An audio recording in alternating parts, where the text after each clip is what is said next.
शिवभोजन संघटनेच्या वतीने आज 6 महिन्यापासून जे प्रलंबित बिल आहे शिवभोजन केंद्र चालकाचे त्याबाबत आज पत्रकार परिषद घेत आहोत आणि येते 8 तारखेला सोमवारला संविधान चौक येथे आम्ही आंदोलन करणार आहोत। एक दिवसीय आमचे केंद्र चालक बिचारे खूप मोठ्या आर्थिक अडचणीत आहे। सरकार काय करू इच्छित आहे ते समजत नाही आहे, कारण की आपण एकीकडे बघितलं तर लोककर्म विभागातील मोठ्या प्रमाणावर कंत्राटदार आत्महत्या करत आहे, तर शिवभोजन केंद्र चालकाची आत्महत्येची वाट तर सरकार बघत नाही ना, हा प्रश्न केंद्र चालकांना उपस्थित झालेला आहे। त्याच्यामुळे एक तर अत्यल्प असं 270 कोटीचा बजेट असूनसुद्धा केंद्र शासन एकदम जाणीवपूर्वक केंद्र चालकांनी केंद्र बंद करावे हा मानस ठेवून जाणीवपूर्वक पैसे देत नाही आहे। त्याच्यामुळे आम्ही सगळे शिवभोजन चालक रस्त्यावर उतरण्याची दिशा ठरवत आहोत आणि आमची पहिला आमचे आंदोलन संविधान चौकातून सुरू होणार आहे। त्यानंतरसुद्धा आम्ही जागोजागी प्रत्येक तालुक्यात राज्यात हे आंदोलन राहणार आहे। प्रत्येक आमदारांनी पत्र देऊनसुद्धा अजूनपर्यंत शिवभोजनाच्या निधीमध्ये फक्त 70 कोटीची तरतूद केलेली आहे 270मधून, तर तरतूद केव्हा करल उर्वरित पैशाची आणि आम्हाला पैसे केव्हा भेटल हा सगळा प्रश्न आमच्यापुढे उपस्थित आहे। दिवाळी जवळ आहे, त्याच्यामुळे आमची दिवाळी तर एकदम अंधाराची दिवाळी तर होणार नाही, ह्यामुळे महिलांना मोठ्या प्रमाणावर चिंता सतावत आहे। एकीकडे एका बहिणी खुश आहे 1500 भेटत आहे, त्याचमुळे शिवभोजन केंद्र चालक ज्या लोकांना आज 2 लाख लोकांना जेवू घालत आहे केंद्र चालक आणि ते सगळे आज उपाशी राहणार आहे, त्यांच्यावर स्वतः उपासमारीची पाळी शासन आणत आहे। त्याच्यामुळे हे सगळं बरोबर नाही आहे, शासनाने याच्याकडे लक्ष वेधित करावे, यासाठी आम्ही सगळे इथे बिलकुल आज इथे गोळा झालेला आहोत। शासनाने याची गंभीर दखल घ्यावी अशी शिवभोजन संघटनेच्या वतीने विनंती आहे। शिवभोजन संघटना चालक जे आहेत त्यांना गेल्या 6 महिन्यापासून सरकारकडून जे अनुदान मिळते ते अनुदान मिळालेलं नाही आणि त्याच्यामुळे त्यांच्यावर उपासमारीची पाळी आलेली आहे। कारण त्यांना लागणारा किराया, अन्नधान्य आणि कर्मचाऱ्यांचा पगार हे सगळं बघता माझ्या माहितीप्रमाणे सर्वच शिवभोजन चालक आणि आपले कोणी दागिने, कोणी आपले सगळं सामान हे गहाण ठेवून शिवभोजन 6 महिन्यापासून ते पैसे मिळाले नाही तरी चालवून राहिलेले आहेत आणि त्याच्यामुळं उपासमारीची पाळी त्यांच्यावर आलेली आहे।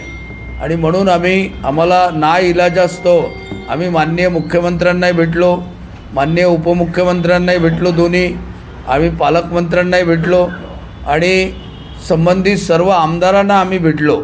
त्यांना निवेदन दिलं की बाबा जेव्हा शासनाने ही योजना सुरू केलेली आहे तर याचं अनुदान जेव्हा नियमित येत होतं ते अनुदान मिळालं नाही।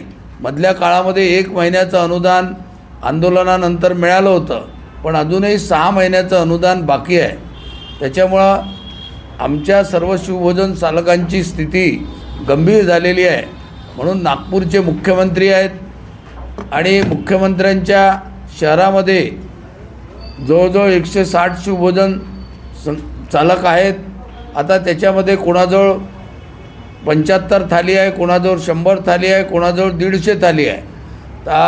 त्याच्यामध्ये बहुतेक सर्व 100 थाली असणारे बरेच लोक आहेत, 75 थाली असणारे, परंतु त्यांचंही पेमेंट आजपर्यंत शासनाला अनेक निवेदनं देऊन सर्वांना भेटून सुद्धा आम्हाला मिळालेलं नाही आणि त्याच्यामुळे आपल्या माध्यमातून आमच्या भावना शासनापर्यंत पोचाव्यात आणि सर्व लोकांना अनुदान मिळावं याकरता आजची प्रेस कॉन्फरन्स आम्ही बोलावलेली आहे। आमच्या इथे मस्केजी आमचे सचिव आहेत, आमचे राजूभाऊ पुलकमार आहेत, आपल्या ताई भगिनी मंडळ आहे, भास्कर परातेजी आहेत, आमचे ठाकरेजी कोषाध्यक्ष आहेत आणि सर्वच हजारेताई आहेत, सर्व बेबीताई गौरीकर आहेत आणि सर्व शिवभोजन चालक या ठिकाणी मोठ्या प्रमाणामध्ये या ठिकाणी आपल्या भावना व्यक्त करण्यासाठी आलेले आहेत।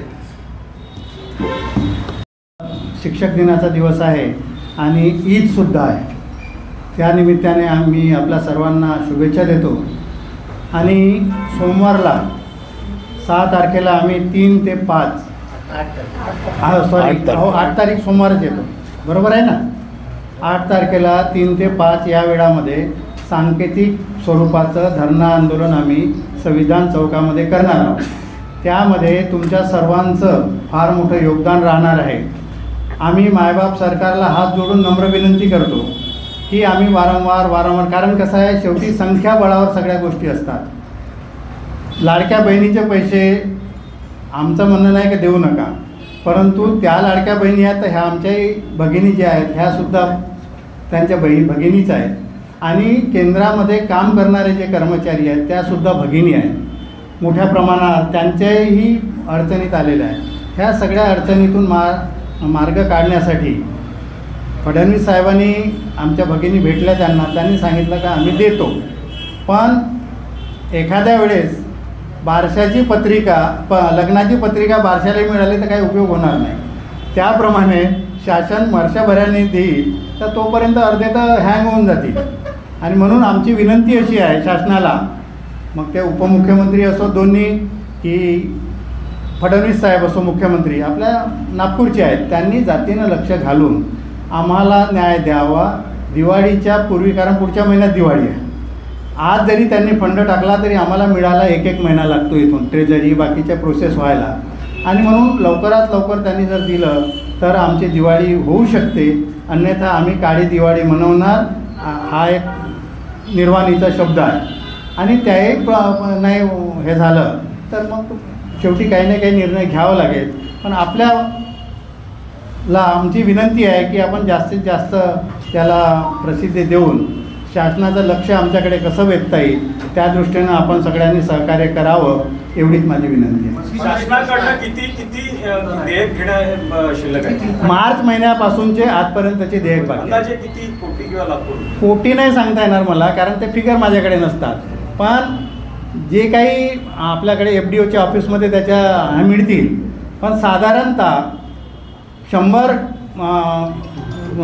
थालीवाला जर असेल तर त्याला 115, 120 रुपये, 1,20,000 किंवा 1,15, 1,05 त्या दिवसाप्रमाणे मिळतात. असे 160 साधारणतः आपल्या नागपुरामध्ये केंद्र आहेत. कमी जास्त अध्यक्षांनी सांगितल्याप्रमाणे कोणाचे 75 आहेत, कोणाचे 100 आहेत, कोणाचे 150 आहेत. ह्या सगळ्या गोष्टी त्यांनी जे काही आता खूप बजेट नाही आहे, वर्षाचा बजेट 260 कोटीचा आहे फक्त ऑल महाराष्ट्र.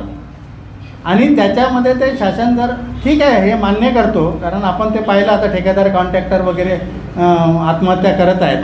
शासन अडचणीत आहे, परंतु अडचणीत आहे म्हणून इतर तुमच्या योजना जशा चालू आहेत, नवीन प्रोजेक्ट तुम्ही आणत आहात, नवीन करत आहात, आणि जे जुने आहेत त्यांना उपाशी मारत ठेवायचं हे काही शासनाचं धोरण योग्य नाही. ही स्थिती नागपूरची आहे की राज्यभरात? पूर्ण राज्यभराचे.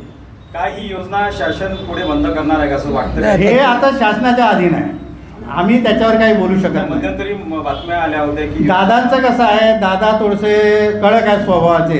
त्यांनी आतापर्यंत 3-4 वेळा बोलून झाले, पण ही चालू आहे.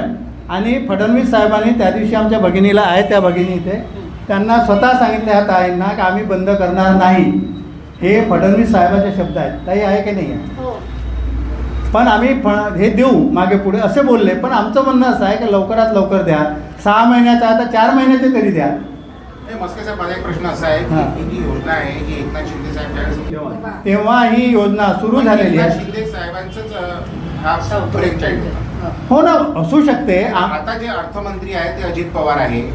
कुठे ना कुठेतरी ही लोकप्रियता उद्धव ठाकरेंना किंवा एकनाथ शिंदेना न मिळते आणि अशा प्रकारे हे समजा ते बघा, विषय नाही. हा आम्ही सर्व पक्षीय लोक आहोत. ऐका ताई, आम्ही सर्व पक्षीय लोक आहोत. इथं आमचा पक्ष एकमेव पक्ष कोणता आहे तर शिवभोजन केंद्र चालले पाहिजे हा आमचा पक्ष, आमचा हेतू आहे. आम्ही कुठल्याही पक्षाचे असलो तरी आमचा हेतू एक आहे आणि सगळे आम्ही एका नावाखाली एका बॅनरखाली काम करतो आहे. एकीकडे 33,000 कोटी लाडक्या बहीण योजनेसाठी दिलेली आहे सरकार. तुम्ही म्हणता की 260 कोटी फक्त शिवभोजन थाळीचं आहे, तर रक्कममध्ये फार फरक आहे. मग का बरं सरकार तुमच्याकडे दुर्लक्ष करत आहे? का बरं करत आहे? आणि आम्ही संख्यानं कमी पडतो ना. आमची जी संघटना आहे संख्या संचालकाची एक करणारे वगैरे घेतलं तर 500 होती. 500 लोकांमुळे त्यांना काही परिणाम होत नाही असं त्यांचं मत आहे. कोणाचं? बरोबर आहे का? आणि म्हणून कदाचित ते चालढकलपणा करत असतील. साहेब म्हणाले की पवार सरांशी आणि शिंदे सरांशी भेट घेऊन आले होते, तर त्याच्यातून काय त्यांनी आश्वासन दिलं की नाही, त्यांनी करू म्हणे आम्ही पैसे पण करून द्या.